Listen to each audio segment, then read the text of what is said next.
मोरे राजा जी दुताला में डावाला खीरा की हवा झुर झुर लागेला। खेसारी लाल जो कि भोजपुरिया के स्टार जाने जाते हैं, बता देना चाहते हैं दोस्तों, अब इनका कोई भी सॉन्ग मिलियन में देखने को मिलता है।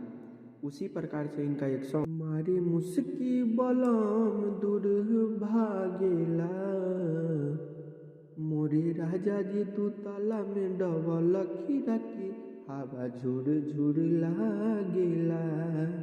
मोरे राजा जी दुताला में डबल खीरा की हवा झुर झुर लागेला। ये सॉन्ग ज़बरदस्त लगता है। ये सॉन्ग का वीडियो बहुत तगड़ा शूटिंग हुआ है। बता दें कि ये बहुत कम समय में 80 मिलियन प्लस लोगों ने इस सॉन्ग को सुना है। अगर आप इस सॉन्ग को अभी तक नहीं सुने तो आप एक बार ज़रूर सुने और इसी प्रकार से लेटेस्ट भोजपुरिया जानकारी के लिए हमारे चैनल को सब्सक्राइब करें और नए नए वीडियो पाने के लिए हमारे चैनल से जुड़े। धन्यवाद।